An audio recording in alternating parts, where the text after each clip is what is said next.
puisque Stéphanie Jaille nous a quittés brutalement et de façon assez injuste. Elle était donc salariée agent du SIAST, et après elle s'occupait du portage Europa, et aujourd'hui elle avait été mise sur un poste un peu plus administratif. Voilà, et elle se faisait une joie d'occuper ce nouveau poste. Et puis la vie est injuste et brutale, et une nuit elle a eu un problème de circulatoire fort, d'après ce que je sais, qui lui a enlevé la vie. Nous avons respecté une minute de silence à la mémoire de Stéphanie, et nous pensons à son mari Benoît, à ses enfants et à ses parents.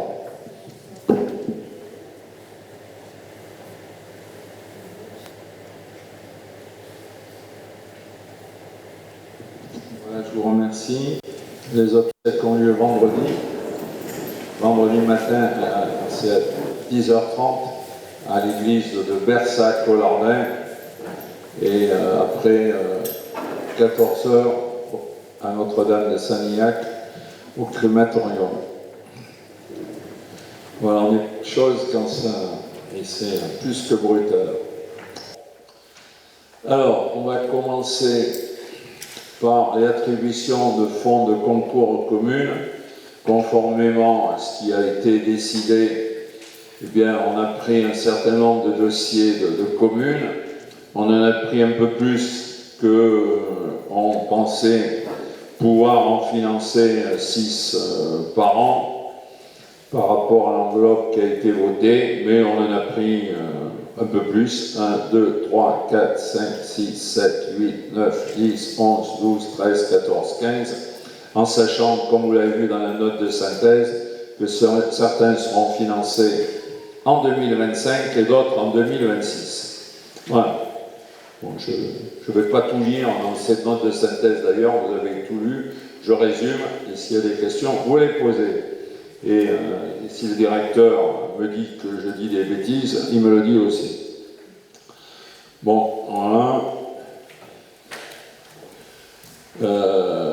Et après, il y a chaque commune qui a sa fiche sur le fonds de concours avec les financements et les règles qui étaient le nôtre, en sachant qu'il y a 25 000 € sur 6 ans, et que lorsque les dossiers ne permettent pas d'avoir ces 25 000 €, on peut déposer plusieurs dossiers pour arriver à cette somme, comme on peut le prendre en une seule fois. Est-ce qu'il faut voter une par une? Alors, comment on fait? On est censé les voter une par une, ou je le dis sans expliquer. Allez, ok. Donc, sur le fonds de concours, en général, alors, je vous ai dit, voilà, alors, Aurillac, qui est contre. Bon, il faut peut-être que je donne le montant à chaque fois, quand même. Aurillac, il prend tout d'un coup 25 000. Voilà. Je ne dis pas pourquoi, si, vous le lirez. C'est la restauration du clocher et des chapelles. Voilà. Et c'est 25 000 €. Qui est contre? Qui s'abstient? Merci pour Aurillac. Boisseuil. Après, non, je ne sais pas, j'arrive à Boisseuil, oui. Alors, Boisseuil, c'est des travaux de voirie, donc la somme, des communautés de communes, c'est 7 297,80 €. Voilà, donc il en reste à prendre. Qui est contre? Qui s'abstient? Ok pour Boisseuil. Châtres. Alors Châtres, c'est une grange, des travaux sur une grange pour du stockage de matériel technique. Et là, le fonds de concours est de 14 387,25 €. Qui est contre? Qui s'abstient? C'est parfait. Chourgnac, travaux de voirie pour 12 286 €.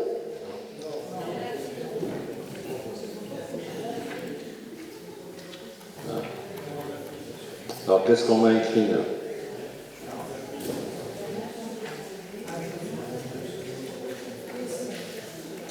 Le total des travaux c'est 49 000, mais le fonds de concours est bien de 12 286. Moi j'ai dans ma fiche.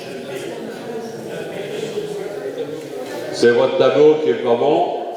Pour une fois, c'est moi qui ai raison. 12 286.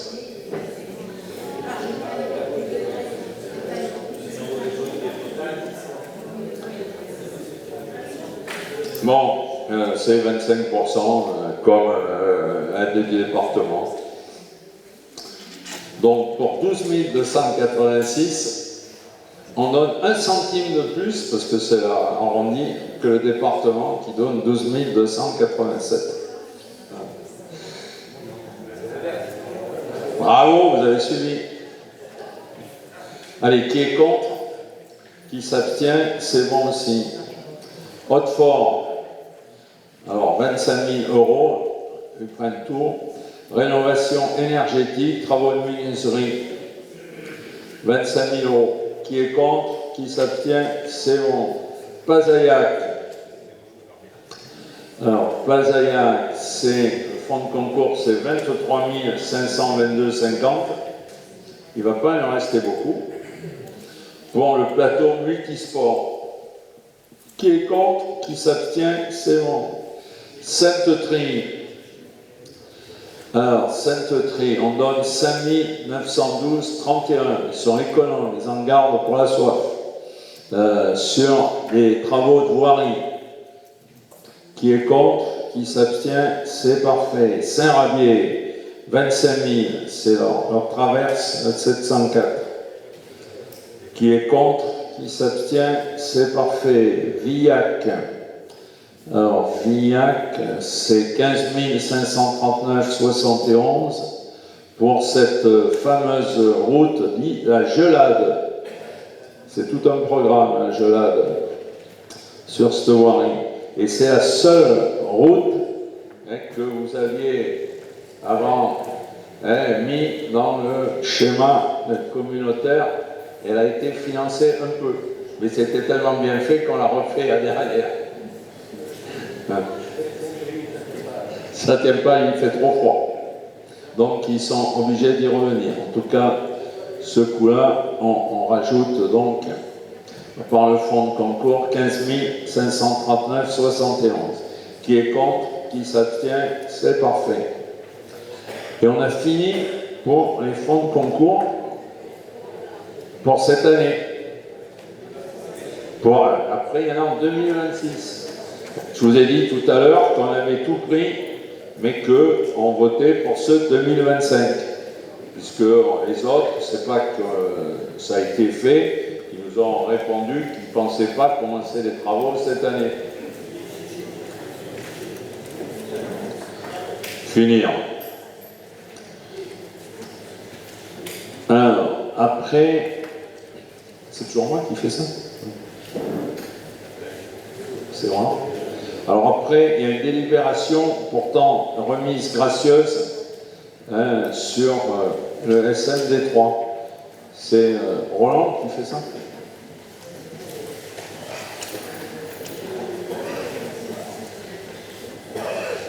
C'est Roland? Il ne veut pas le faire? Mais c'est pas une grosse somme, tu ne perds pas grand-chose dans ton budget. C'est 217,62 de remise. Alors, vous l'avez lu, c'est une demande d'annulation de 3 factures présentées dans l'annexe pour un montant total de 217,62 €. Je crois qu'on n'a pas le choix, de toute manière, que si ce n'est d'accepter cette remise gracieuse. Bon, qui veut montrer son mécontentement, même si ça ne sert à rien? Personne ne s'abstient, la remise gracieuse est acceptée. Après, c'est toujours moi ou c'est Roland? Il ne veut pas travailler, Roland? Exonération des locaux à usage industriel et des locaux commerciaux en taxes d'ordures ménagères. Donc chaque commune a donné une liste de d'entreprises que les communes souhaitent exonérer. Je crois que c'est comme ça que ça marche. Alors, la liste, elle est annexée, ok, c'est qu'il faut la transmettre au CIRTOM de Brive, puisque c'est daté au mi, c'est pas de la redevance incitative. Donc vous avez les communes, la liste, et pour cette année, il n'y a pas de changement, c'est la même liste que l'année dernière. Mais on n'exonère que lorsque la commune nous dit d'exonérer. Qui est contre? Faut que je cite les communes? Non, je cite rien, on ne sait pas. Qui est contre? Qui s'abstient? Donc ces entreprises sont exonérées.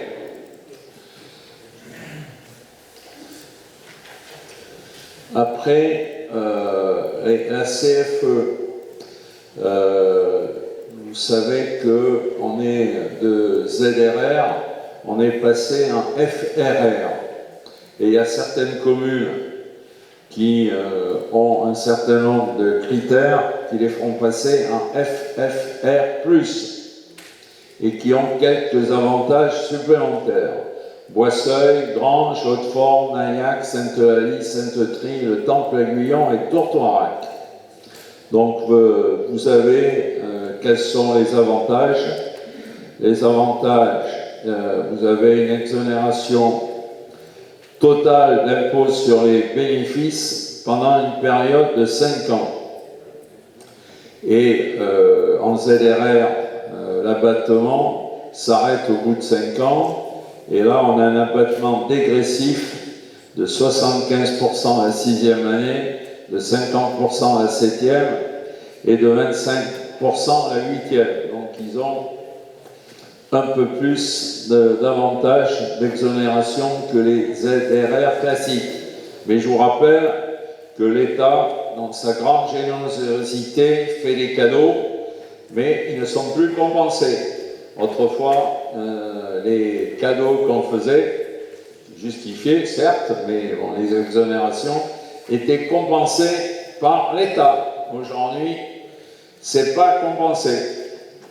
Alors, je ne vais pas rajouter une couche quand on a augmenté la CFE sur les bases minimum, mais ça alimente à la fois le fonds qui est rétrocédé aux entreprises, et tout à l'heure il y a toute une liste, et ça permet aussi de financer ces exonérations.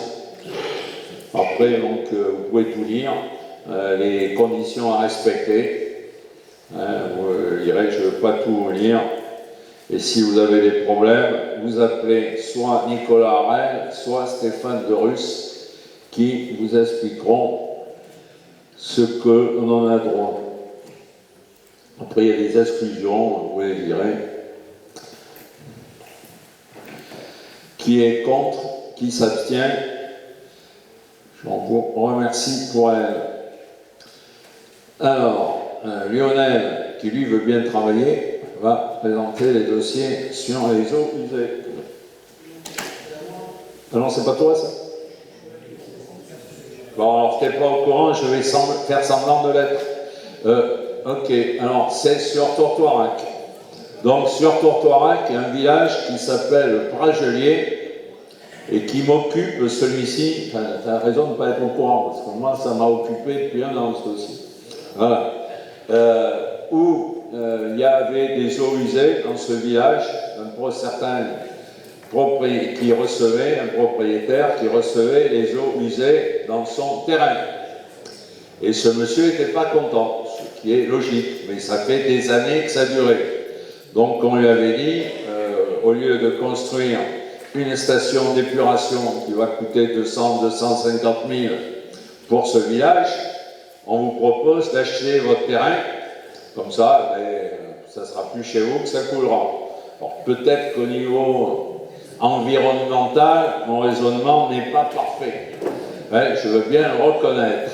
Mais ça réglait le problème de ce monsieur et ça réglait aussi tous les problèmes potentiels de tous les villages où depuis des années, ce genre de choses se passe. Si on doit construire des stations d'épuration, il y a que Terrasson qui a eu droit à une station d'épuration. si on doit en construire dans tous les villages, je crois que le budget, mon cher Lionel, va exploser. Donc c'était plutôt une bonne solution et qui était acceptée par le propriétaire. Si ce n'est que la SAFER, et qu'il y a des arguments, comme on proposait de mémoire de l'acheter à, combien c'était, 1 euro ou 2 euros à l'époque, on achetait 2 euros le mètre carré, je crois. 20 000 euros, alors c'est même qu'un euro le mètre carré. On achetait ça vraiment pas très cher. Mais la SAFER a jugé que c'était trop cher pour du terrain agricole de pas grande qualité. Donc ils ont préempté en disant qu'Aspria, c'était pas normal qu'on le vende aussi cher. Alors c'était 20 000 euros que ça allait nous coûter au lieu de 250 000 la station. Mais donc du coup, on a essayé de trouver une solution pour satisfaire le propriétaire qui, avec son avocat, menaçait le tribunal. Mais il n'y a plus que ça aujourd'hui. On a une avocate, on arrive à l'occuper toute la journée pratiquement. Avec les différents dossiers, quand ce n'est pas les arrêtés de péril, c'est autre chose. Donc, on a essayé de transiger et on nous a proposé une solution qui a été acceptée par les deux notaires. On l'achète au prix que nous demande de l'acheter la SAFER et par contre, on donne une indemnité de nuisance qui correspond à la différence que le propriétaire n'ira pas. Donc moi, je vous ai résumé ce dossier qui doit être expliqué de cette façon dans la note de synthèse. Donc tout le monde a l'air d'accord et monsieur le maire de Tourtoirac, ça vous convient? Juste une petite précision, moi je suis tout à fait d'accord avec le fait que ce terrain soit acheté même un peu cher et qu'il y ait une indemnité de nuisance qui soit versée, je pense que c'est normal. Par contre, il ne faut quand même pas que le propriétaire se moque de nous en disant qu'il n'était pas au courant, parce que c'est un accord qui avait été conclu avec une municipalité précédente, il y a plus de 40 ans, et que depuis plus de 40 ans, il était parfaitement au courant. Alors après que la situation se régularise, c'est tout à fait normal, je suis tout à fait d'accord. Mais bon, après la mauvaise foi, c'est pas la peine. Voilà.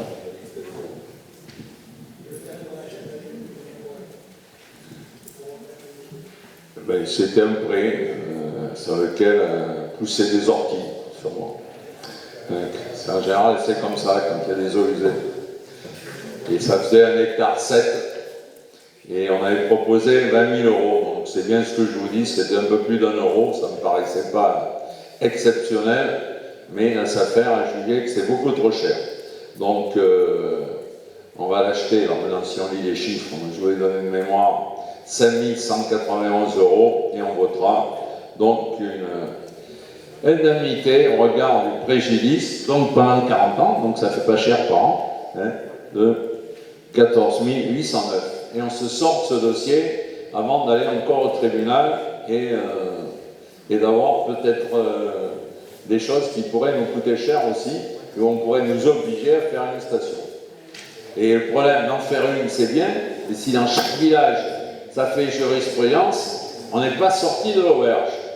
Donc, voilà. Donc, on trouve cette solution, et peut-être qu'à terme, on fera un jour un système d'assainissement. Mais le budget aurait du mal à le supporter. Je ne sais pas ce que tu en penses, Lionel.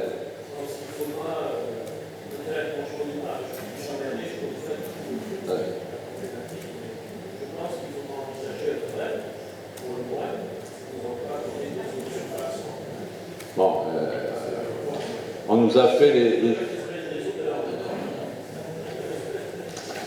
Bon, allez, qui est contre de régler ce dossier qui traîne depuis 40 ans? Qui s'abstient? Je vous remercie. Attribution de subventions aux associations. Bon, c'est pas moi qui devais le faire, mais je m'y colle encore. Hein. Ouais, ok. Alors, là, ça devient très compliqué aussi, où on a un certain nombre de règles, que ce soit culturel ou sportif. Et on essaye d'être le plus juste possible, étant entendu qu'on ne peut pas subventionner toutes les associations des 37 communes. Après, on avait quelque chose qui s'appelait le SIC, Régine n'est pas là, mais elle est d'accord avec moi. Je ne peux pas le dire publiquement, mais elle est plutôt d'accord avec moi. Qu'on a transformé le SIC en SICAC, et qui est une vraie usine à gaz, qui est très compliquée. Et sans rentrer dans tout ce débat, avant, alors le SIC, c'est une convention communauté de communes, département, sur des dossiers déposés par des associations qui au départ étaient plutôt culturelles pour des activités qui avaient lieu hors la période estivale. Or aujourd'hui, ça a été étendu à plus d'activités, même des associations dans d'autres domaines peuvent demander le SICAC, et elles sont limitées à 1 000 €. Donc les grosses subventions qui dans ce cadre étaient données à Pacte, à Le Monde dans mon village et d'autres itinérances sont sorties du SICAC et marchent sur des lignes spécifiques que le département a décidé, c'est son choix, de leur attribuer. Par contre, ceux qui restent sous les 1 000 € dans le cadre du SICAC ont des dossiers assez lourds à monter, à tel point qu'il y a très très peu de dossiers qui ont été montés. Donc on ne sait pas ceux qui seront retenus. Donc cette semaine, je vais mettre quelques coups de fil à des associations qui touchaient dans le cadre du SIC, mais qui n'ont rien demandé dans le cadre du SICAC. Et nous, on se servait de ce que donnait le département dans le cadre du SIC pour apporter notre contribution. En gros, quand le département donnait 1 000 €, il fallait 1 000 € de contrepartie, qui pouvait être 1 000 € de la Concom ou qui pouvait être 500 € de la commune et 500 € de la communauté de communes. Donc une fois qu'on l'avait, on faisait notre subvention en accord avec la commune. Aujourd'hui, c'est pas comme ça. Dans les dossiers qui montent, pour avoir droit au SICAC, il faut qu'ils donnent dans leur dossier combien leur donne la commune et combien donne la communauté de communes. Donc c'est pour ça qu'on tourne en rond. Et à force d'attendre, on a décidé d'attribuer dans un premier temps à peu près la même somme qu'on donnait dans le cadre de l'ancien système. Et si vraiment le département avait beaucoup diminué son aide, il est possible qu'on en rajoute une deuxième ressourcée pour qu'ils ne perdent pas. Donc aujourd'hui, voilà, vous avez compris ce que j'explique? Non. Alors, aujourd'hui, il y a un certain nombre d'associations. Il y a des questions? Il y a des questions particulières? La troisième ligne, lire et écrire au but, c'est quoi? Alors, ça, c'était à Tourtorac ce week-end, où il y avait le salon des éditeurs. Alors, l'association, elle est au but, mais il y avait, je ne sais pas, moi, Dominique, une trentaine d'éditeurs, et c'était une belle manifestation à Tourtorac. C'est parce qu'elle avait lieu sur notre territoire qu'on l'a financée. Alors, ouais, bien, il y a Tous en chœur, c'est une chorale. Les arts vivants, lire et écrire au but, c'est ça. Alors, la vacherie, pourquoi on leur donne un peu d'argent? Parce que ils étaient l'année dernière en départemental 2 et ils sont descendus. Ils étaient en départemental 3, moi je les faisais monter trop haut. Ils étaient en départemental 3 et ils sont redescendus en départemental 4. Mais notre subvention, elle est donnée en fonction de l'année d'avant. Voilà, donc l'année prochaine, ils auront moins, mais les départementales 3 ont droit à 500 € et ils n'avaient eu que 250. Donc on a rétabli la justice par rapport au club sportif de foot de la Vacherie. Ouais, mais attends, les promesses, tous ceux qui veulent se marier avec moi, des fois, ils ne le font pas. On verra quand vous serez mariés avec nous, mais bon, il faut qu'on nous accepte. Les fiançailles, faut voir. On est déjà associé avec l'entente des jeunes, et c'est pas un lenteur tranquille, déjà. Mais bon, l'avenir est à s'associer, c'est certain. Donc au niveau de l'entente des jeunes, c'est Hautefort, c'est la Vachellerie, étonnant qu'on est associé, ça marche bien. Ça marche très bien. Voilà. Et le jour où on sera associés tous les seniors ensemble, ben, on aura pris quelques cheveux blancs de plus, ou perdu quelques cheveux. Mais bon, pourquoi pas. L'autocross de Badfol, c'est classique. Les grands espaces, c'est très subventionné, c'est à Villac par le département. Donc nous, on a rajouté 1000 €. Le Dandy Show, Dandy Manchot, c'est sur Saint-Rabier, c'est un truc très original, où c'est un festival de musique rock, moderne, enfin différentes conceptions de musique, et au lieu de payer les artistes qui viennent, ils leur enregistrent une partie de leur spectacle, et ça leur sert pour faire de la promotion. C'est bien et intelligent. Arcola, c'est Bars. Les harmoniums, c'est encore Bars, c'est une terre de culture. Et Terrameux, c'était ce week-end à Terrasson, où c'était la foire au veau et une fête du monde agricole. Alors ça, c'est une chose. Après, les amis de Villac, il y a une subvention exceptionnelle parce qu'ils ont rénové la fontaine Saint-Vaast. Et bon, ils ont quelques... Alors, 24 cordes à son art, c'est un peu spécial aussi, puisque c'est au Lardins. Et c'est pas pour... Si on commence à financer toutes les assos, on n'en finira pas.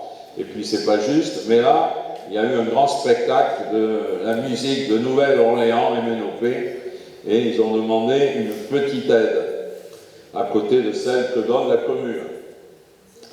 Les compagnies Andulis, alors on leur donne, on a déjà voté pour Rêve en Vézère, mais là, c'est un spectacle particulier qui est notre histoire locale, c'est le roi d'Araucanie, où il y a eu une pièce sur le roi d'Araucanie qui a eu lieu à Tourtoirac, et au Lardin aussi, mais là, le Lardin est financé dans le cadre général de Rêve en Vézère.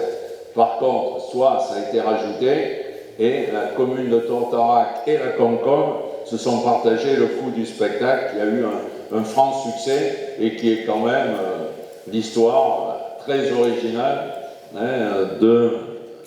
du roi d'Araucanie, issu de Chourniac. Ok. Les harmoniums et les accordéons de Bar, c'est un peu exceptionnel aussi, parce qu'il y a un vieil harmonium qui a été restauré, ça a coûté pas mal d'argent, et ils ont fait une demande. Fossmagne, le club de pétanque, on va pas tous les financer, a fait un concours national. On leur a dit qu'exceptionnellement, ils auraient droit à quelque chose. La route des canons, il y a eu pas mal de manifestations dans la semaine du patrimoine. Et pour la dernière, je ne suis pas là. C'est comme du Jean-Baptiste sur ça, dans ces pièces. Je ne suis pas là, personne ne m'a vu. C'est le Féminito, qui est un tournoi féminin, comme le nom l'indique. Il y a l'Ovalito au Lardin, il y a le Mondialito à Condat, ça chez nous. Et on les a tous financés à hauteur de 1000 €. Et là, on lance maintenant le Féminito. Donc ça sera voté à part, puisque j'ai le grand honneur d'être président du club de foot. Et je ne dois pas être là si vous votez de l'argent à l'association que je préside. Et j'ai rajouté l'ensemble vocal de Terrasson, qui avait eu que 300 €.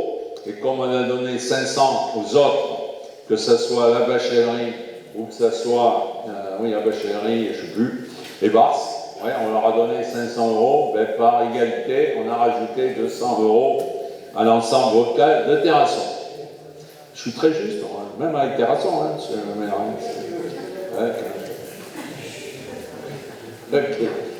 Voilà. Et il y en a une qui est arrivée aujourd'hui par SMS, c'est le il est en train de dire, il n'y a pas de dossier, mais je vous le dis, après on fera le dossier. C'est le congrès départemental des donneurs de sang qui aura lieu à Hautefort ou Badefort. Ouais. Voilà, et on m'a fait une demande aujourd'hui. Donc j'ai dit qu'on la passerait aujourd'hui et il demande 500 €. Voilà. Donc le dossier devra être monté. Bon, allez, vous votez. Alors moi je passe au vote tout sauf le Féminito. Y a-t-il des remarques? Des votes contre? Des adaptations? Merci pour eux. C'est que je passe.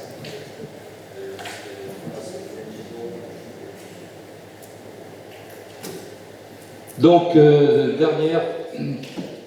dernière subvention qui est présentée, donc comme vous l'a expliqué le président, sur le don du sang qui est de 500 €. Ah, le Féminin, excusez-moi. Excusez-moi. Comme je l'avais noté, oui, tout à fait. Excusez-moi. La dernière ligne du tableau, le FC TLF, donc pour 1000 € pour donc, les subventions pour le Féminito. Est-ce qu'il y a des contre? Est-ce qu'il y a des abstentions? Eh bien, je vous remercie.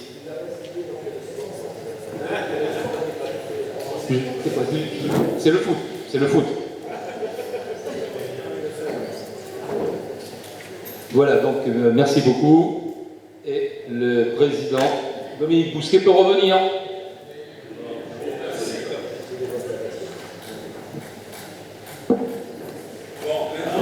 Décision modificative.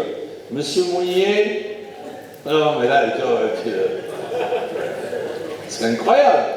Qu'est-ce qu'on t'a fait? On t'a pas mis assez au fond de concours?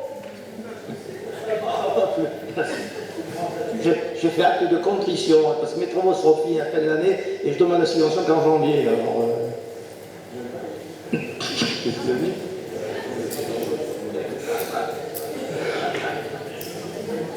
Oh là là, c'est triste. Allez, présente tes décisions modificatives. allô, vous m'entendez? Bon, alors, sur le budget principal, c'est un problème d'amortissement, comme vous l'avez lu. Les amortissements s'élèvent au budget à 22 605,63. Et en fait, ça a été. L'amortissement des subventions a été fait à hauteur de 27 084,55. Donc il y a un suramortissement à hauteur de 4 478,94. Donc il tient lieu de régulariser ça, puisqu'il faut que ça soit la correction de l'erreur s'effectue en situation nette. Donc il faut passer par le 1068, à savoir donc une diminution de crédit, au 13 912 plus 4 478,94 et un débit au 1068 de 4 478,94. Et ainsi la situation est régularisée concernant l'amortissement. Voilà. La deuxième modification, M. Harel, je ne comprends pas. Je ne suis pas le seul, en fait. Bon, expliquez-moi, parce que je n'ai pas compris.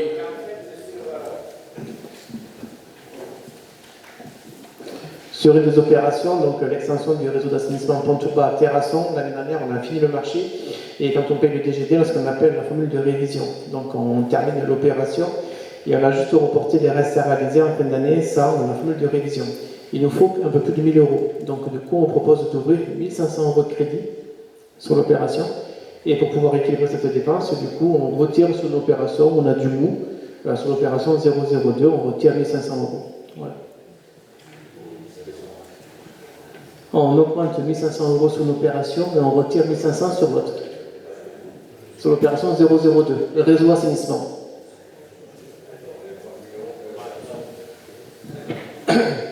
Excusez-moi.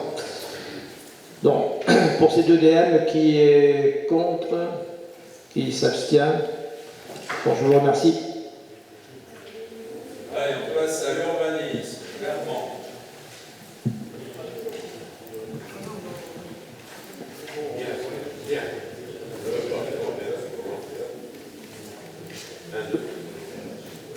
Voilà.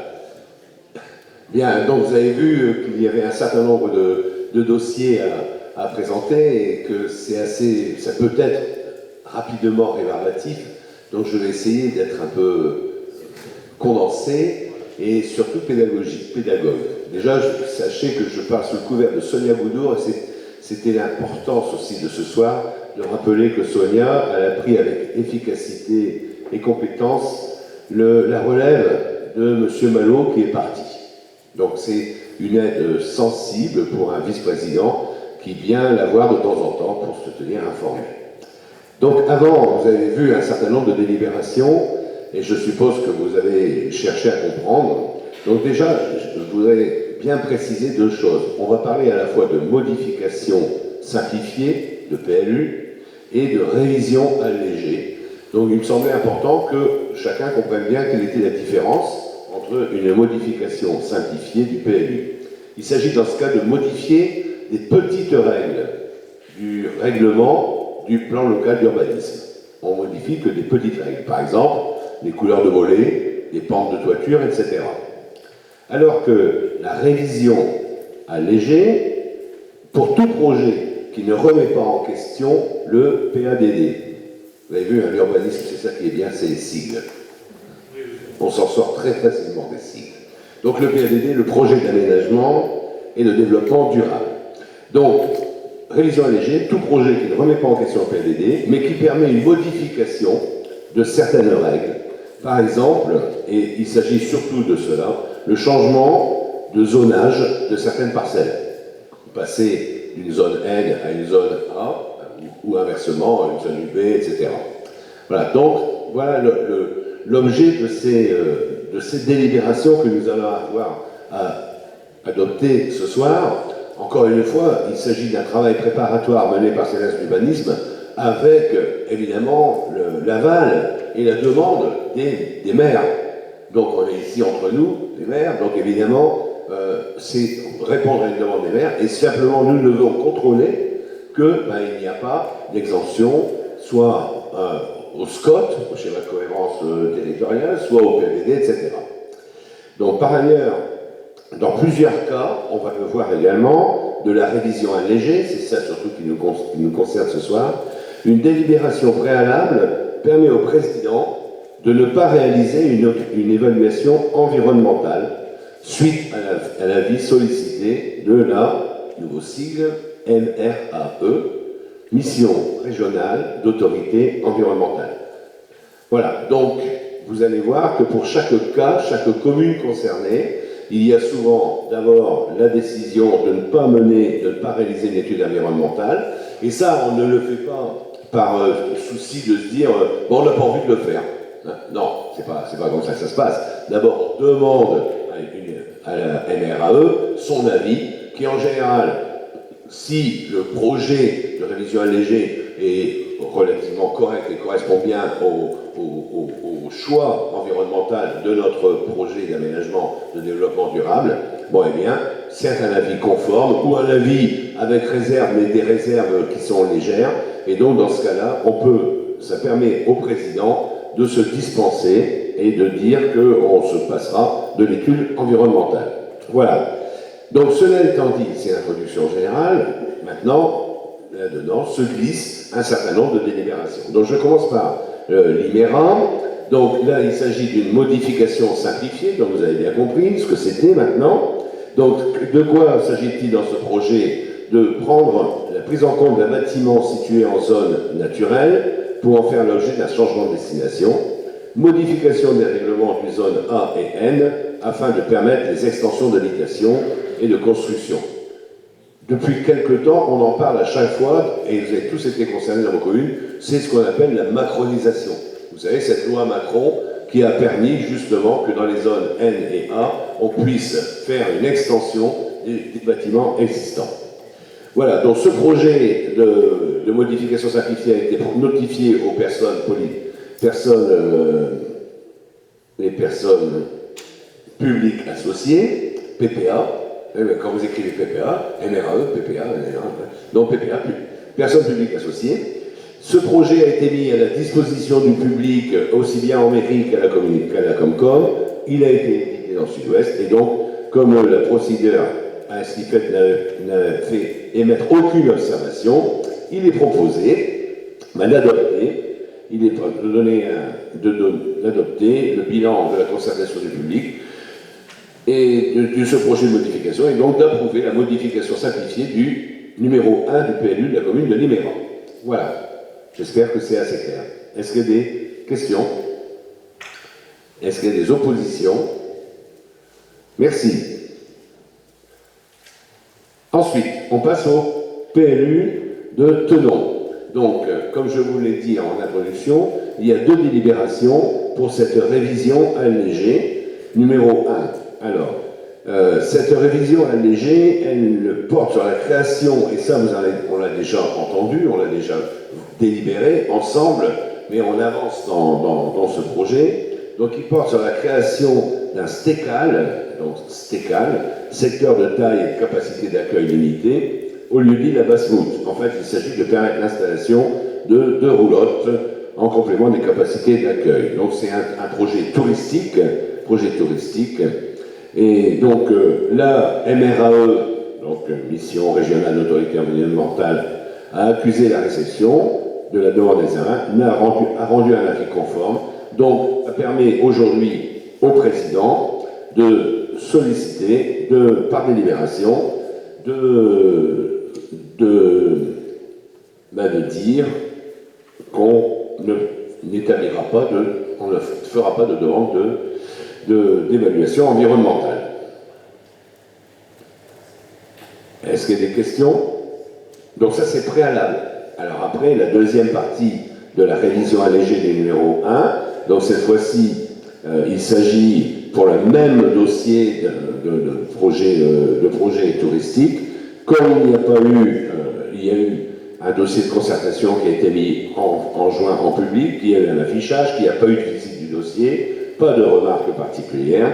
Donc ça permet, comme on vient de voter une délibération disant qu'il n'y avait pas sujet de faire une estimation environnementale, ça permet au président de demander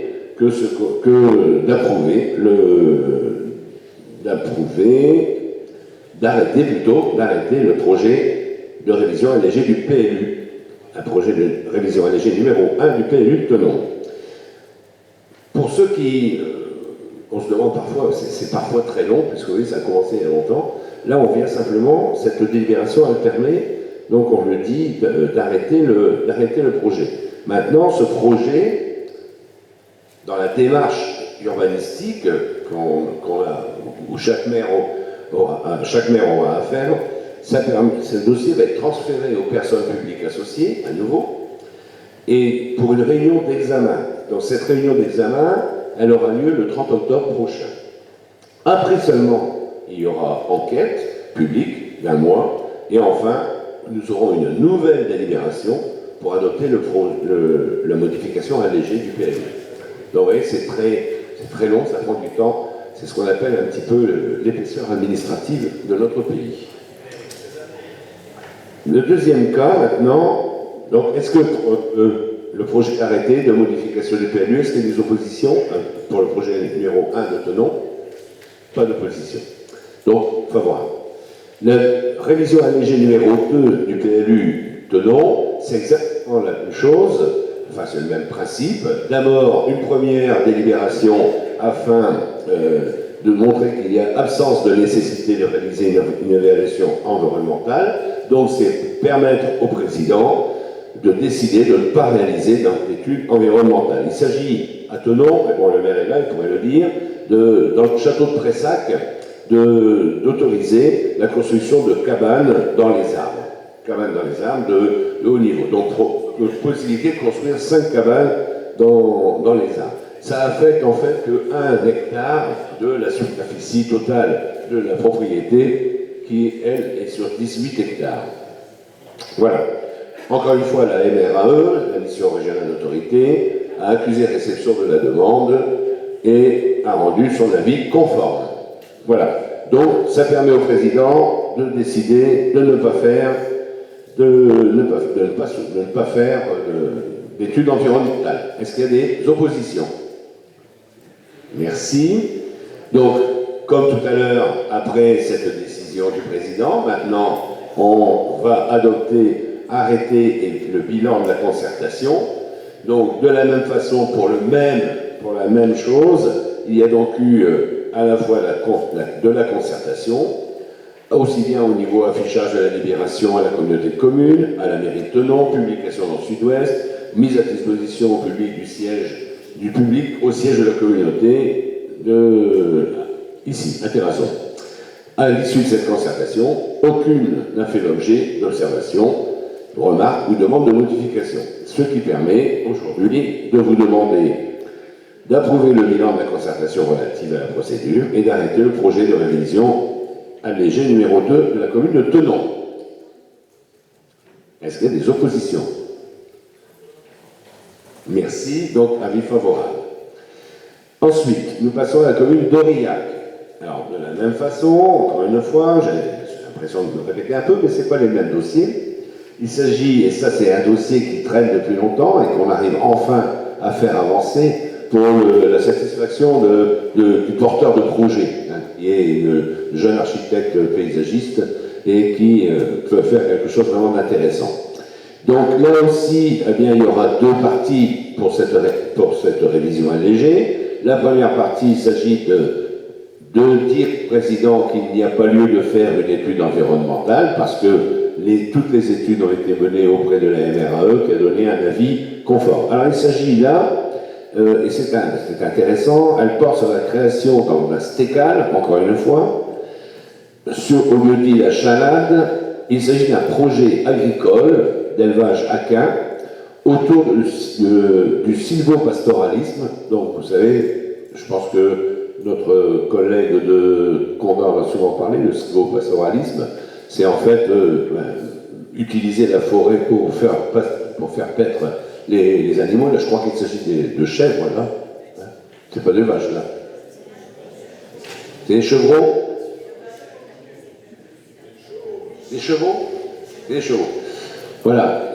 Donc ça a un intérêt environnemental parce que d'une part, ça permet d'entretenir la forêt et de protéger également dans pas mal de choses. Donc ça évite l'enfrichement des forêts et nous savons que nos forêts privées souvent ne sont pas suffisamment défrichées et ce qui permet malheureusement de développer les incendies. Donc, et dans ce cadre-là, il est demandé la réhabilitation d'une ruine. Sur le terrain, il y a une ruine, donc elle va en faire une ruine à l'usage d'habitation et la construction d'un hangar. Donc encore une fois, la MRAE a rendu un avis conforme. Donc, est-ce que vous êtes d'accord pour autoriser le président à ne pas réaliser d'études environnementales? Deux oppositions? Non. Donc favorable. Et donc, maintenant, la révision allégée, la même chose. Arrêt et bilan de la concertation. Donc, de la même façon, tout a été affiché dans les normes à la mairie, à la communauté de communes, dans le Sud-Ouest. Un dossier a été disposé en mairie. Et donc, il n'y a de lieu à aucune observation. Donc, nous proposons d'arrêter le projet de révision allégée numéro 2 du PLU de la commune d'Aurillac. Des oppositions? Merci. La feuillade. J'espère que je ne suis pas trop long. Vous me le dites si je suis trop long. Je suis un peu fort. Alors j'essaie d'enlever un peu. Alors, pour la feuillade, il s'agit, encore une fois, d'une révision allégée. D'abord, on commence par le numéro 1, révision allégée numéro 1 du PLU. Donc là aussi, on vous demande de dire au président qu'il n'a pas nécessité de réaliser une évaluation environnementale, puisque la MRAE a donné un avis conforme. Alors, de quoi s'agit-il dans cette révision allégée dont nous avons déjà parlé, bien sûr? Il s'agit donc de reclasser des parcelles de la zone N en zone UB. Cette procédure a été lancée pour permettre, si vous vous souvenez, l'aménagement d'un espace public de détente et d'un espace de stationnement aux abords de l'église du village, afin de réduire le risque d'accident lié au stationnement anarchique actuel le long de la voie. Voilà. Donc la MRE sollicité n'ayant pas répondu dans un délai de 2 mois, son avis est réputé favorable, et donc avec cet avis favorable tacite, il est proposé au Conseil communautaire de décider, au regard de l'avis conforme, de ne pas soumettre le projet de révision allégée à évaluation environnementale. Pas de questions? Des oppositions? Merci. Donc l'arrêté, le bilan de la concertation de cette révision allégée du numéro 1 a déjà fait l'objet d'une délibération en début d'année, il y a quelque temps, je ne sais pas quand. Enfin bref, on n'a pas besoin de la refaire aujourd'hui. Par contre, à la feuillade, il y a une deuxième révision allégée, numéro 2. Encore une fois, il s'agit, puisque les avis donnés par la MRAE eh bien, sont conformes avec quelques réserves qui pourront être largement corrigées par le projet en tant que tel. Cette fois-ci, il s'agit de créer, c'est un peu plus délicat, de créer un nouveau stade de foot sur une parcelle, en agrandissant. Alors, c'est un peu, peut-être que le maire il pourra l'expliquer un peu plus s'il y a besoin. Donc, en agrandissant, donc on crée sur une parcelle AD65, en agrandissant 6000 m² à peu près d'une zone AUS, c'est-à-dire c'est une zone AUS, c'est une zone à urbaniser, à vocation d'activité de loisirs, culturels, touristiques et sportifs. Pour ce faire, la zone AUS est réduite, puisque donc en fait, on prend sur une partie de la zone qui est une zone naturelle, je crois, on prend une partie de la zone naturelle pour la transformer en zone AUS, et de la même façon, on échange une partie de la zone AUS que l'on rend à la nature, en zone naturelle. C'est parce qu'il y a là un certain nombre de problèmes de zones humides. Voilà. Mais la SOS a été demandée auprès de la MRAE, donc qui, au regard de l'avis conforme, qui a donné un avis conforme par rapport à cette demande. Donc, encore une fois, on dit au président de ne pas faire d'études environnementales. Est-ce qu'il y a des questions sur ce... Non? Et enfin, on va terminer par Fosmagne. Alors, Fosmagne, c'est quelque chose qui dure depuis un certain temps. Donc, en fait, il s'agit d'essayer d'arriver à valider quelque chose qui a été fait maintenant, mais qui a besoin d'une reconnaissance officielle. Donc, une délib a déjà été prise, mais elle est trop ancienne, donc on renouvelle cette demande, on renouvelle cette délibération pour reprendre la procédure. Cette fois-ci, la procédure elle est confiée à un bureau d'études qui va reprendre l'affaire. Voilà. Donc il s'agit en fait au camping de Fosmagne, donc de faire une extension de la zone NT, alors NT ça veut dire touristique, la partie touristique, donc sur le périmètre de la zone L afin de permettre la réhabilitation et l'extension. En fait, le restaurant s'est agrandi en prenant un peu sur la zone N et qu'il serait soumis au risque d'inondation, au PPRI. Donc, évidemment, il faut corriger cela en montrant par le bureau d'études et par des géomètres que la zone construite par le restaurant, la terrasse couverte construite, eh bien, ne fait pas partie de la zone à risque au niveau inondation. Voilà. Donc, eh bien voilà. Il y aura donc un registre dans cette délibération. Elle va faire l'objet d'une concertation avec les habitants, avec les associations, avec les personnes publiques associées. Et il y aura communication dans la presse, etc. Donc on lance la procédure qui a déjà été lancée, je le rappelle, et que l'on renouvelle pour la mettre au goût du jour, surtout parce qu'elle sera appuyée par une étude du bureau d'études, bureau 64. Comme ça il s'appelle. Voilà. Donc, est-ce qu'il y a des oppositions? Voilà. Je vous remercie de votre attention. C'est pas simple d'essayer d'être clair dans tout cela. Merci encore.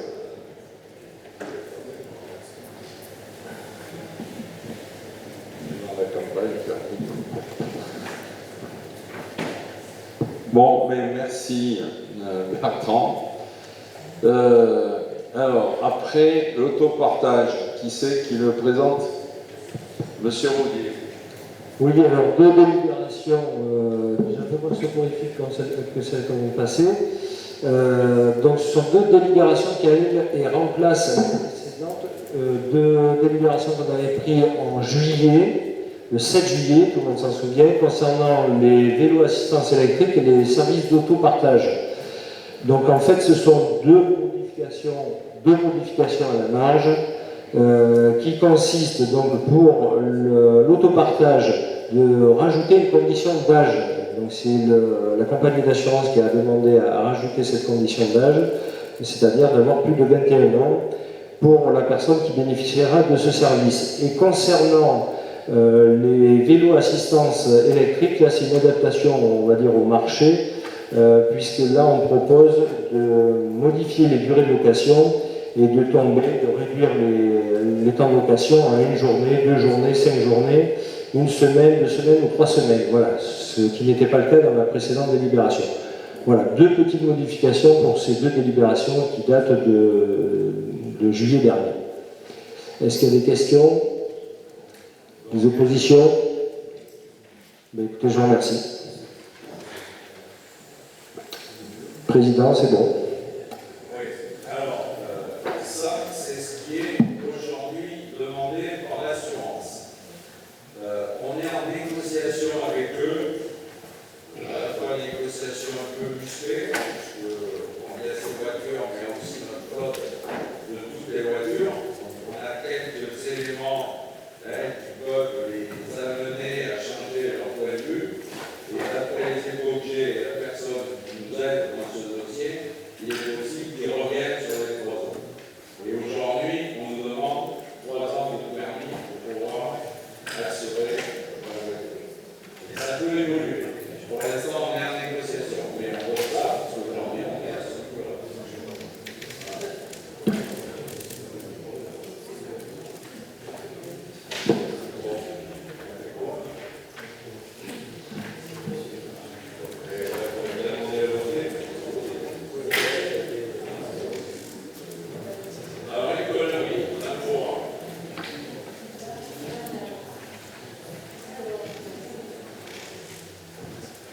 Ça va? Alors, donc moi je vais vous proposer donc les avenants à la convention dans le cadre du SRD2I. C'est en forgeant qu'on devient forgeron, et au fil et à mesure qu'on reçoit les porteurs de projets, on s'est rendu compte que nous n'avions pas d'aide à l'agriculture, de lignes spécifiques notamment pour aider les porteurs de projets dans l'agriculture et ensuite pour l'économie sociale et solidaire. Donc, on vous propose aujourd'hui donc un avenant au niveau du chantier 2.5 pour encourager la création d'entreprises donc pour l'agriculture, avec, comme pour les autres secteurs d'activité, avec une aide à l'amorçage, une aide forfaitaire de 1 500 € qui sera destinée aux producteurs, aux associations de producteurs type GAEC et aux jeunes agriculteurs. Donc souvent, c'est souvent pour notamment des exploitations, on voit de plus en plus des exploitations de maraîchers qui s'installent, et ça s'adresse surtout à ces personnes-là, bien sûr aux autres, mais 1 500 € pour de l'agriculture conventionnelle quand on sait qu'un tracteur coûte 150 000 €, c'est dérisoire. Donc, par contre, dans le maraîchage, effectivement, ce sont des aides qui peuvent être appréciées et permettent d'acquérir du petit matériel de travail maraîcher. Voilà. La deuxième modification concerne l'avenant numéro 3, le chantier 3.6, c'est de renforcer l'économie sociale et solidaire. Alors, notamment, c'est soutenir donc les entrepreneurs qui sont engagés dans des parcours CAE. CAE, ça ne va pas beaucoup vous parler. Donc, le CAE, ce sont des coopératives d'activité et d'emploi. En fait, il s'agit là d'entreprendre sans créer d'entreprise. Donc, c'est-à-dire qu'au travers donc, de ces coopératives d'activité et d'emploi, des petits porteurs de projets, là on s'adresse vraiment à des petits porteurs de projets, peuvent à moindre coût tester leur projet et notamment avoir une aide administrative. Donc après une période de test, donc ils deviennent salariés avec donc tous les droits sociaux qui sont liés. Et pour inscrire donc le projet dans la durée, ensuite ils peuvent devenir sous 3 ans devenir associés et participer donc à la gestion de l'entreprise partagée. Voilà, donc c'est sous une forme de contrat qui s'appelle le CESA, c'est le contrat d'entrepreneur salarié associé, c'est un contrat en CDI, et donc ils sont donc salariés de l'entreprise, donc ils sont associés. Donc en fait, voilà, mais ça c'est vraiment pour des petits porteurs de projets. Hein, donc c'est pour ça que ça s'adresse surtout à l'économie sociale et solidaire. Voilà. Donc ça c'est parce qu'on a eu beaucoup de demandes et au vu de ces demandes, on a demandé à la région s'il était possible effectivement de rajouter une ligne spécifique.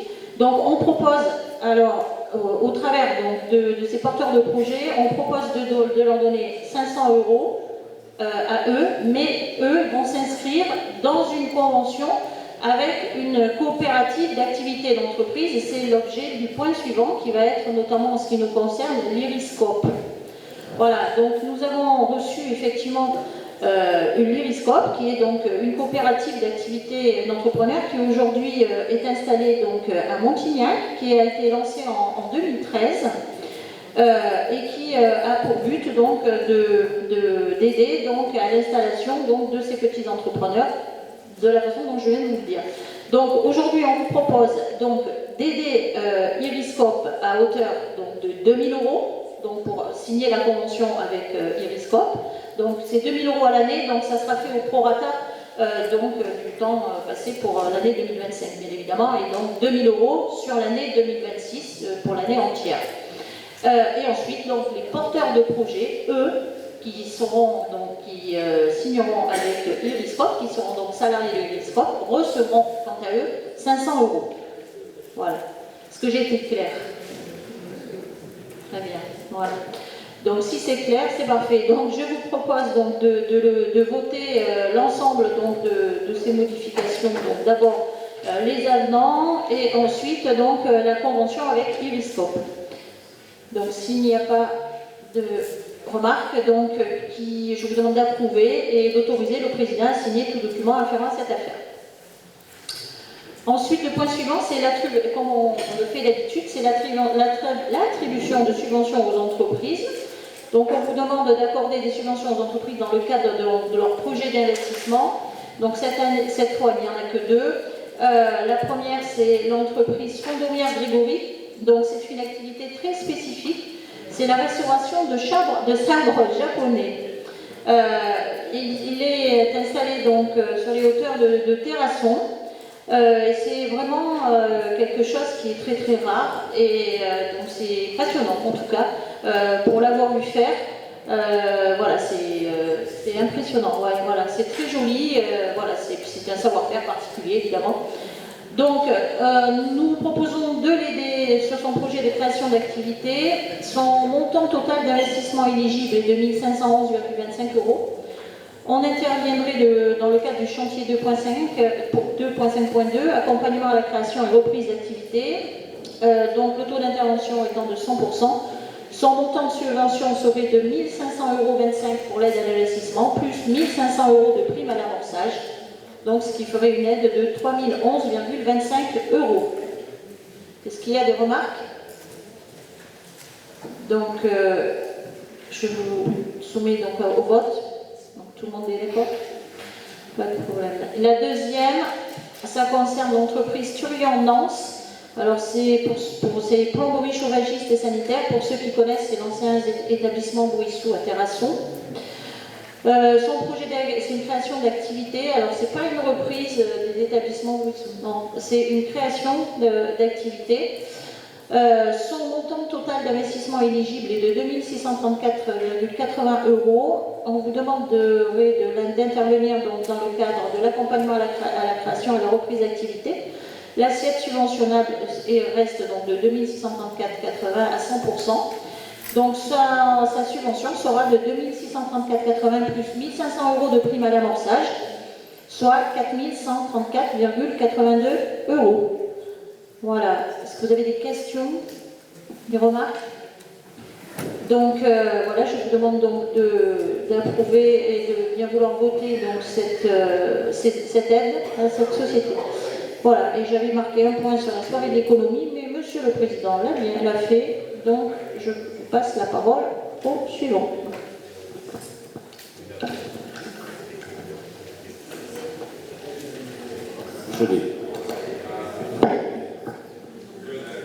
Bon, donc, deux délibérations concernant l'assainissement. La première, ça va être très vite réglé parce qu'elle concerne, je dirais, le contrôle des branchements d'assainissement collectif.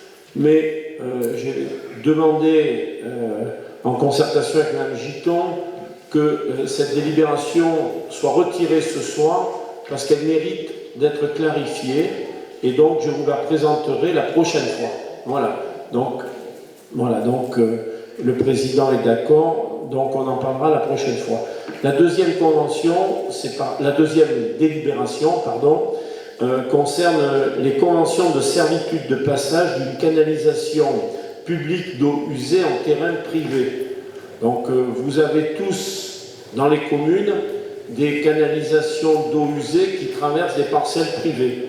On a identifié 160 parcelles qui sont concernées, mais qui sont connues. Voilà. Alors, toutes n'ont pas de convention de servitude, ce qui peut être problématique à terme quand il y a des mutations, etc. Donc, dans les documents qui vous ont été transmis, il y a un modèle type de convention.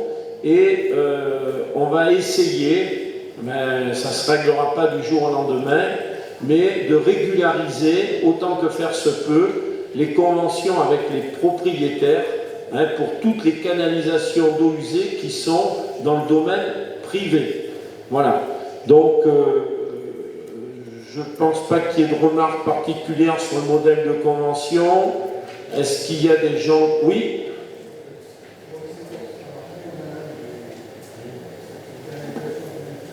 Vous en avez aussi à Saint-Orse. Voilà, donc Nathalie, Saint-Orse, il y a aussi.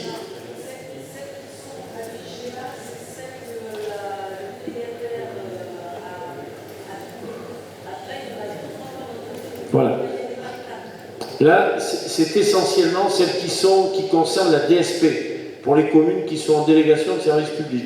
Hein, Nathalie ? Voilà, donc, mais pour toutes les communes, il y en a d'autres. Oui, tu as raison de le préciser. Voilà. Donc, on va essayer de se mettre à jour. Voilà. Est-ce qu'il y a des votes contre, des abstentions? Bon, eh bien, écoutez, je vous remercie. C'est un travail important. Bon, comme tous les ans, je dois vous présenter le rapport sur, je dirais, la qualité du service d'assainissement collectif et non collectif. Alors, c'est pas très intéressant, c'est toujours un exercice un petit peu difficile, c'est des rapports qui sont un petit peu épais, vous les avez eus, néanmoins, je vais vous faire une synthèse rapide de ce service qui est, mine de rien, très important pour la communauté de communes. Alors, pour l'assainissement collectif, 26 communes sont desservies par le réseau d'assainissement collectif, 19 communes sont en régie, 7 en délégation de service public avec Veolia pour une durée de 10 ans et jusqu'en 2032. 2 communes ont leur réseau de collecte raccordé à une station d'épuration à la communauté d'agglomération de Brive, donc Pazayac et La Feuillade. Une commune est raccordée à la station d'épuration du Hardin Saint-Lazare, Borga. 11 communes sont sans réseau d'assainissement collectif. Il y a 11 communes qui n'ont rien. Au total, sur les 26 communes, on a 6833 abonnés desservis, ce qui représente un taux de desserte de 98%. Le volume d'eau facturé, c'est 533 275 mètres cubes pour 2024. 533 000 mètres cubes. Volume qui baisse d'année en année. Quand on regarde un petit peu, si vous jetez un œil sur le document qui vous a été transmis, vous verrez qu'année après année, il y a un volume d'eau facturé qui diminue. Les gens font attention, très certainement, à leur consommation d'eau. Hein, c'est une bonne chose. Voilà. Mais pour effectivement les ressources de la collectivité, c'est pas forcément une bonne chose. Mais voilà, pour l'environnement, sûrement. Alors, on exporte des effluents, donc vers Brive, hein, on en exporte 46 333 mètres cubes. Voilà.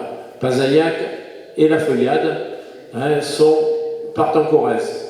Le linéaire de notre réseau de collecte, c'est 166 km, dont 153 en gravitaire et 13 de refoulement. D'accord ? Le nombre de postes de refoulement est de 66. Dans le rapport qui vous a été transmis, vous trouverez le détail commune par commune de tout ce qui a été réalisé sur les ouvrages. Donc, je ne vais pas le détailler ce soir commune par commune, hein. Vous regardez le rapport, et puis de toute façon, chaque commune devra le présenter à son conseil municipal. Donc, vous aurez tout le loisir de le consulter.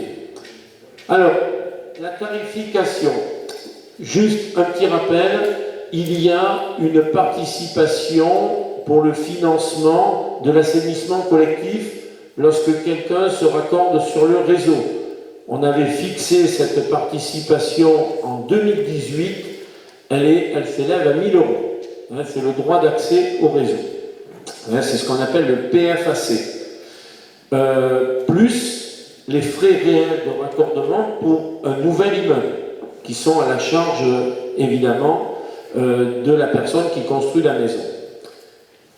Pour ce qui est des tarifs annuels, vous le savez, je le répète toujours, mais c'est important, ils sont identiques sur tout le territoire.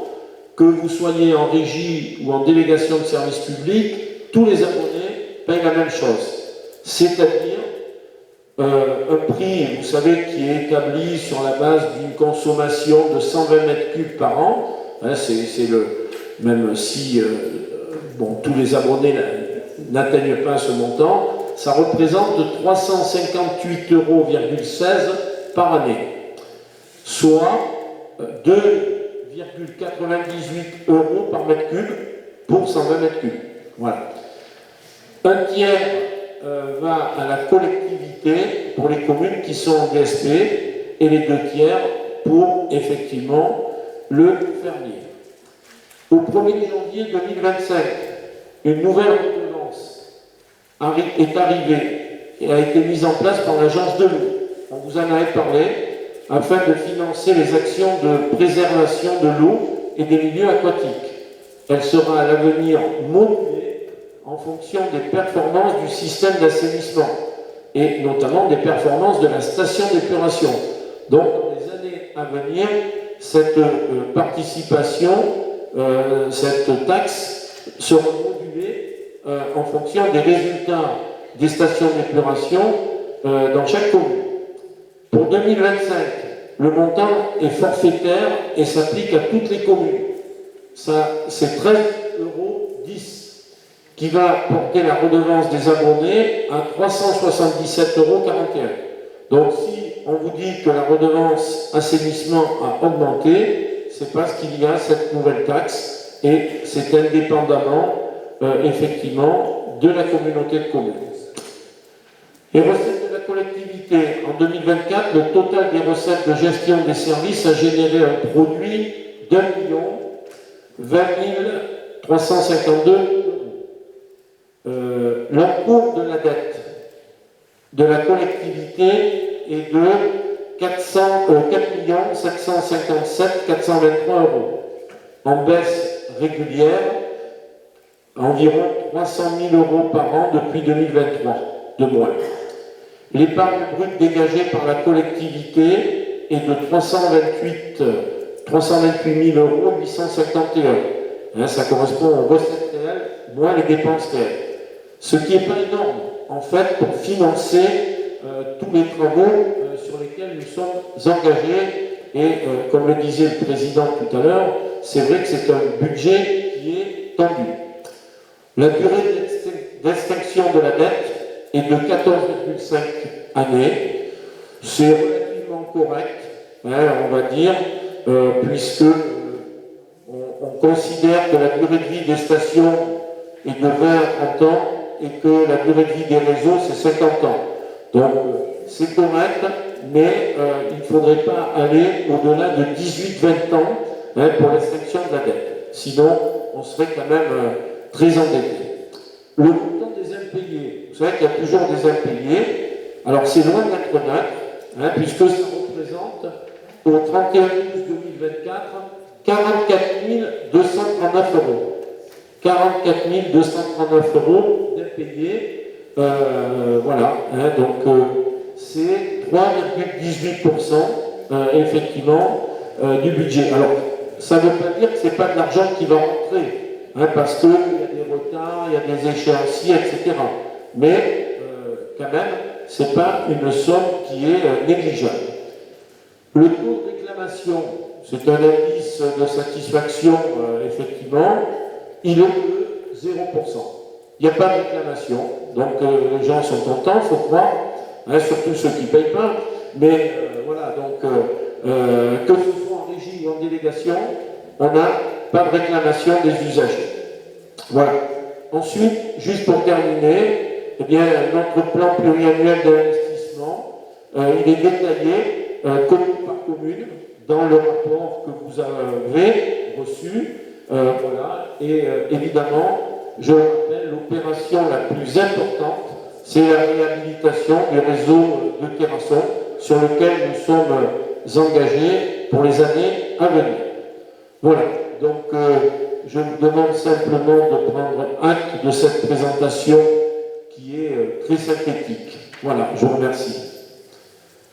Alors, tant que j'ai à la fois le micro, mais je n'ai pas fini, je voulais juste, si le président me le permet, faire un petit point un petit peu sur les travaux en cours, les opérations en cours. Voilà. Donc, la réhabilitation des réseaux d'assainissement sur Terrasson, qu'on appelle le quartier Montaigne. Voilà. Donc, vous vous rappelez que c'est notamment lié à la présence d'eau parasites qui sont soit parce qu'il n'y a pas de réseau séparatif, soit parce qu'effectivement, il y a des eaux de la nappe qui rentrent dans le réseau, ce qui pose des problèmes à la station. Les travaux ont débuté le 17 mars 2025 pour une durée de 12 mois. Voilà. Donc, aujourd'hui, les travaux sont terminés rue Gabriel Péry et rue du Docteur Roux. Les travaux sont en cours rue Montaigne. Le montant de ces travaux, la planche ferme, c'est 1 101 766. On a à peu près aujourd'hui dépensé un quart de ce montant. Alors, ce sont des travaux difficiles, parce que quand vous faites des travaux neufs, ça va, mais de la réhabilitation, c'est compliqué, parce que les gens sont déjà raccordés. Et pour avoir assisté à quelques réunions de chantier, je pense que les personnes qui travaillent dans les tranchées, c'est pas très agréable, parce qu'effectivement, ils reçoivent en permanence les effluents des maisons. Donc vous imaginez, effectivement, ils remontent les tranchées avec les effluents qui arrivent. Donc c'est du sale boulot. Voilà. À Terrasson, le réseau est profond, puisque dans les rues, on est entre 2,50 m et 3 mètres de profondeur. Donc pour vous dire, voilà, il faut blinder les tranchées tout le long. Donc c'est de l'amiante ciment qui est très dégradé. Par endroits, il n'y avait même plus de canalisation. Donc pour vous dire que les eaux parasites rentraient très facilement dans les réseaux. Il y a des effondrements assez, je dirais, fréquents. Donc en fait, c'est un travail qui se fait aussi en concertation avec le syndicat d'eau, puisqu'il y a aussi du renouvellement de conduite d'eau. Et pour vous donner un ordre d'idée, la vitesse d'avancement du chantier, c'est 1 mètre linéaire à l'heure. 1 mètre linéaire à l'heure. Ce qui veut dire que, en fait, dans une journée, il faut entre 6 et 6 mètres de tranchées et de tuyaux. Donc vous voyez que c'est très lent. Et puis il y a le plan de désamiantage aussi qui prend du temps parce que quand on retire des tronçons de tuyaux, le chantier doit s'arrêter. Il y a des personnes habilitées qui sont là avec leurs combinaisons, vous les avez vues quelques fois. Il faut mettre tout ça dans des poches, etc. avant que le chantier puisse reprendre. Donc un chantier qui est compliqué et long, mais ça se passe bien avec les riverains, c'est déjà une bonne chose. Il n'y a pas eu trop de problèmes avec le voisinage, parce que quand ça avance aussi lentement, voilà, donc on progresse. C'est un chantier qui était, cette réhabilitation, elle était vraiment indispensable, parce que l'état du réseau était au bout, on était au bout du bout. Voilà pour Terrasson.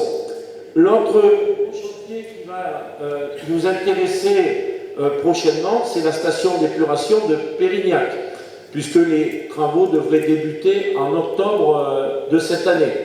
Voilà, ils ont été confiés à l'entreprise ERCTP, notamment, puisqu'on va, je dirais, réhabiliter le premier étage de filtration et supprimer des fosses d'infiltration. Voilà, donc le montant des travaux, 173 298 €, donc travaux qui vont débuter très prochainement. Ensuite,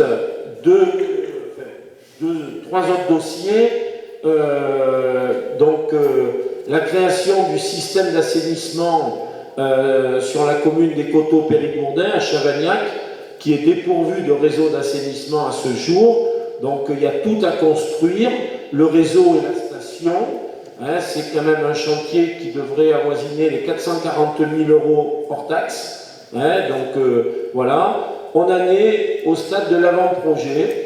Voilà, donc ça avance. Donc je pense que voilà, on va sortir ça en 2026, je pense. Oui, si tout va bien. Voilà. Ensuite, on travaille bien sûr sur des études diagnostiques, donc à Côte-sur-les-Airs et à La Feuillade et Pazayac. Donc ces trois communes font l'objet d'une étude diagnostique qui ont commencé en octobre 2024, effectivement, et donc ces études diagnostiques suivent leur cours normalement. Voilà, donc évidemment, qui dit étude diagnostique dit souvent travaux à la clé, quoi. Donc vous voyez que c'est un trou sans fond l'assainissement, parce que quand on aura fini d'un côté, il faudra recommencer de l'autre. Voilà un petit peu sur un état des travaux. Il y a quelques petites extensions, on ne va pas les développer. Non. Qui sont dans le plan prévisionnel d'investissement. Oui. Je reçois quelques demandes. Voilà. On essaye de faire bon mieux. On essaye au maximum de donner satisfaction, mais voilà, bon. Voilà un petit peu pour l'assainissement collectif. Alors, je vais passer maintenant à l'assainissement non collectif. Évidemment, vous savez que là, c'est 37 communes qui sont concernées. Toutes les communes ont de l'assainissement non collectif. Voilà. Donc, ça concerne le diagnostic initial, le contrôle de conception des installations neuves ou réhabilitées, le contrôle d'exécution des installations neuves ou réhabilitées, le contrôle périodique tous les 10 ans et les contrôles au moment des ventes, qui sont obligatoires. Vous savez que le service est assuré par Veolia dans le cadre d'une DFP de 10 ans, donc 2019-2029. Le nombre d'installations concernées sur l'ensemble du territoire de notre communauté de communes, 7417 installations individuelles. En 2024, il y a eu 122 contrôles de conception, 9 ou réhabilitation, 97 de bonne exécution, 175 pour transactions immobilières, c'est en baisse de l'ordre de 9%. Donc les ventes se sont un petit peu calmées, surtout à Terrasson. Voilà, c'est ce que dit le rapport. Voilà. Et il y a eu 137 contrôles périodiques de bon fonctionnement. J'y reviendrai tout à l'heure. Alors, je rappelle quand même on revient de loin, puisqu'il y avait 67 contrôles qui ont été faits en 2023. Mais effectivement, là, on est très inquiet, puisque dans le contrat, 7000 installations, un contrôle tous les 10 ans, vous faites la division, ça fait 700 contrôles par an. Et aujourd'hui, Veolia a réalisé 67 en 2023 et 137 en 2024. Donc, effectivement, le boulot est pas fait. On l'a dit, ils ne mettent pas les moyens et on n'est pas content. Voilà. Et je ne sais pas comment ça va se terminer, parce que, mine de rien, les gens payent le contrôle. Voilà. Donc là, voilà. Une nouvelle fois, la direction de Veolia, je leur ai dit qu'à force de le dire, on va être obligé de prendre des mesures. Et oui. Voilà. Bon, voilà. C'est. Une seule personne ne peut pas faire 700 contrôles par an. C'est impossible. C'est impossible. Il faut qu'ils mettent des moyens en face. On leur a dit clairement, mais ça traîne les pieds. Voilà. Il faudrait au moins une personne et demie de plus. Voilà. Donc, voilà. Bon, alors, ce qui est rassurant quand même, c'est le taux de conformité des installations individuelles. On est en moyenne à 84% de conformité, ce qui est quand même pas mal. Mais, il y a des écarts significatifs avec des communes qui sont qu'à 49%. Je ne vais pas dénoncer personne ce soir. Et il y a des communes qui sont à 96%. Et c'est toujours là qui est en tête. Voilà, bon, donc c'est bien. Chaque commune a été destinataire de rapport et vous pourrez retrouver dans le document les chiffres qui concernent vos communes. Il reste, malgré tout, 1300 installations non conformes avec danger ou risque de pollution. Donc là, il va falloir y travailler sérieusement. Voilà. Alors, juste quelques chiffres pour terminer. La redevance, elle est fixée à 11,19 € par an pour tous les abonnés du territoire. Donc, tout le monde paye 11,19 € par an.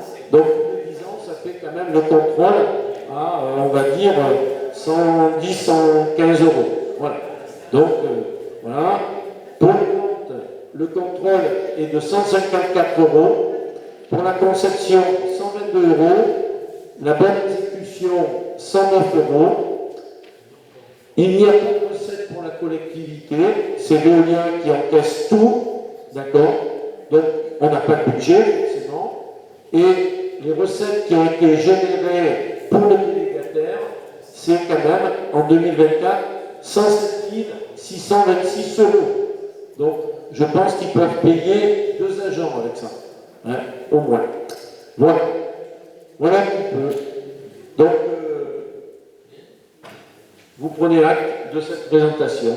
Et j'ai terminé. Alors, tous ces dossiers de contrôle qui ne sont pas faits, c'est sûr qu'on sera bien obligé d'intervenir, mais dans vos communes, lorsqu'il y a des transactions et que les contrôles ne sont pas faits, c'est encore plus gênant.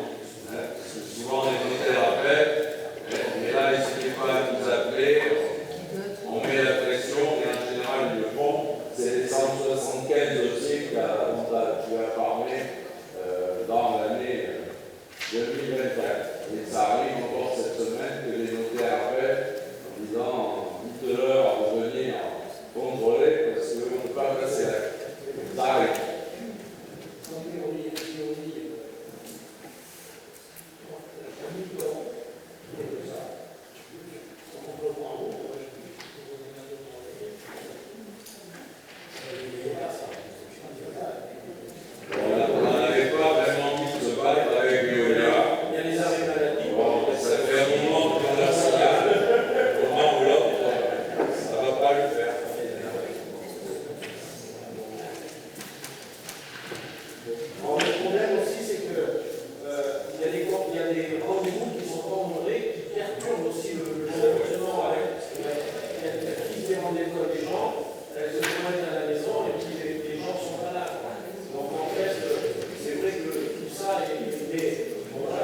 c'est quand il y a une transaction que là, ils mettent la pression, ça va pas assez vite. Bon, merci Lionel. Alors, sur le tableau des effectifs, c'est Jean-Jacques.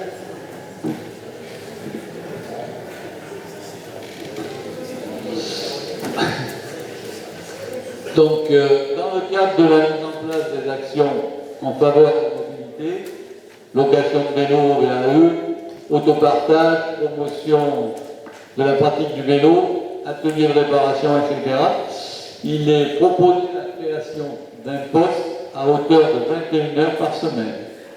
Ce poste serait pourvu dans le cadre d'un contrat PEC, c'est-à-dire un parcours emploi-compétences, obtenu auprès de France Travail en emploi aidé, à compter du 1er octobre 2025, pour une durée de 6 mois renouvelable. Donc il est proposé une modification du tableau des effectifs de la collectivité, de créer un poste d'adjoint technique non complet, 21 heures hebdo en contrat PEC, de modifier le tableau des effectifs en ce sens et d'autoriser le président a signé tout document relatif à ce sujet. Des questions?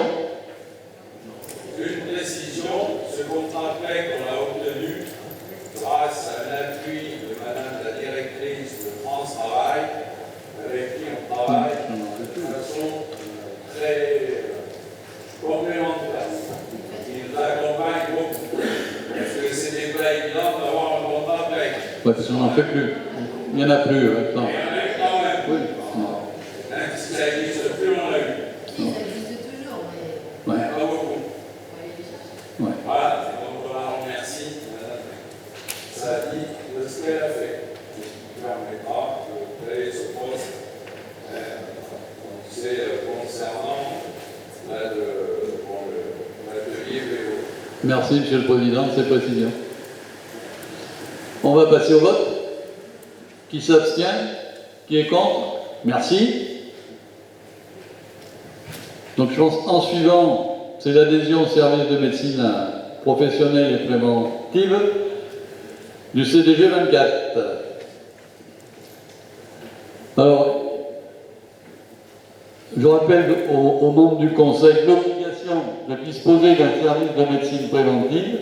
Pour ce faire, on propose d'adhérer au service de médecine professionnelle et préventive du CDG 24 et porte à la connaissance des membres présents les dispositions de la convention d'adhésion pour la période du 1er janvier 2025 au 31 décembre 2027.